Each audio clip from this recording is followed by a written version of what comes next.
Miami Heat. We all know how they started. They were called the Miami Cold at one point. They were terrible. But cold like their gradient jerseys. Right. They were playing terribly, but it wasn't like they had their full team on the floor. Once they got healthy, you started to see that Heat team that we saw last year in the bubble. They're 7-3 out of their last 10 games, and right now they're sporting a 5-game winning streak. And the last game of that 5-game winning streak was them beating the league's best team in the Utah Jazz, which they did convincingly. The rest of the Eastern Conference better be on notice. The Heat have improved lately, but on top of that, they also beat the Lakers too.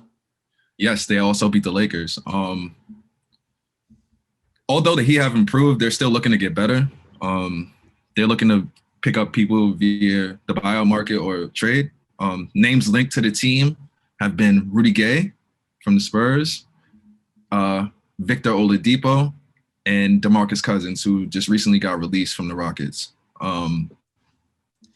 So how do you feel about that? I think Boogie is probably going to stay on the West Coast.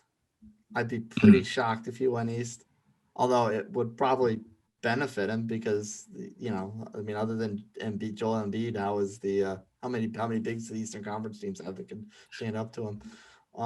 Right.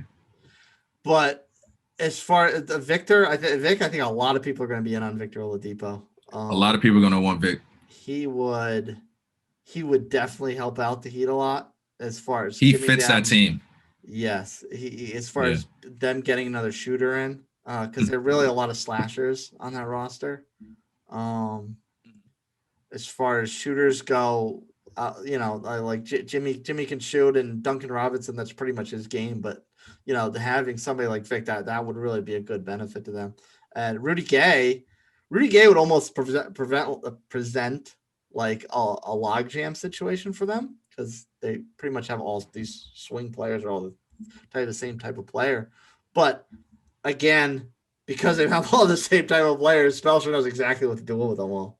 Exactly. And I feel like Rudy is he's like a Swiss Army knife, right? You can play him at 3 different positions. Yeah, and he's probably had to do that playing in San Antonio, not really having a role, which he's probably desperate to get out of San Antonio because he doesn't have a role. Because he's not a star player anymore. Yeah. But yeah, I think those 3 names, especially Vic, is if they get that, I don't know. It's going to be some trouble in the Eastern Conference.